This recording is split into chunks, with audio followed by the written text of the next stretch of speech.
నిరుద్యోగులకు ఉద్యోగాలు రావాలి అంటే, రైతులకు రుణమాఫీ అయి తగిన సమయంలో కరెంటు కోతలు లేకుండా కరెంటు సప్లై చేయాలి అంటే, అన్ని విధాల వారిని ఆదుకోవాలి అంటే ప్రజాశాంతి పార్టీయే రావాలి,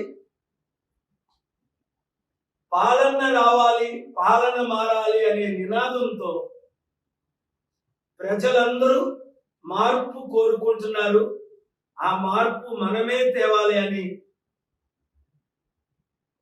తెలంగాణ 17 పార్లమెంటు నియోజకవర్గాల్లో పోటీ చేయమని, ముఖ్యంగా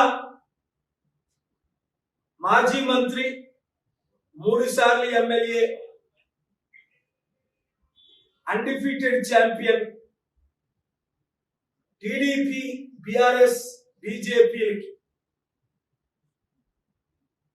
బాయ్ చెప్పి ప్రజాశాంతి పార్టీలో చేరిన మిత్రులు ప్రియులు బాబు మోహన్ గారు చేరిన తర్వాత ఇంకా కొన్ని వందల మంది కాల్స్ అన్ని పార్టీల నుండి.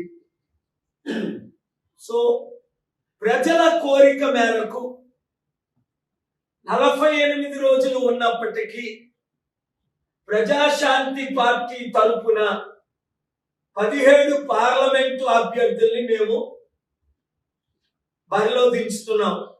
ప్రప్రథమంగా బాబు మోహన్ గారిని వరంగల్ అభ్యర్థిగా ప్రకటించాం. ప్రకటించిన తరువాత అనేక మంది సలహా, బాబు మోహన్ గారు తెలంగాణలో పుట్టి తెలంగాణలో పెరిగి 25 సంవత్సరాలుగా రాజకీయ అనుభవం ఉన్న వారు, 1451 సినిమాల్లో యాక్ట్ చేసిన వారు ఇప్పుడు 7 సినిమాల్లో యాక్ట్ చేస్తున్నారు. ప్రజాశాంతి పార్టీ తరపుని తెలంగాణ ప్రెసిడెంట్ గా నిర్ణయించమని కోరిన మేరకు కోర్ కమిటీలో మేము నిర్ణయం తీసుకున్నాం. ఈరోజు ప్రజాశాంతి పార్టీ తెలంగాణ ప్రెసిడెంట్ గా బాబు మోహన్ గారిని ప్రకటిస్తున్నాం.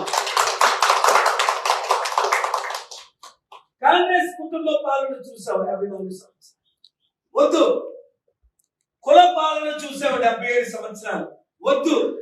మత పాలన చూస్తున్నాం, వద్దు. ప్రజాశాంతి పార్టీ అవినీతి లేని రాజ్యం అంటే అందరూ అవినీతి చేస్తున్నారు, అందరికీ అధికారం. ఇప్పుడు కొంతమందికి అధికారం, కొన్ని కుటుంబాలే, కొన్ని కులాలకి.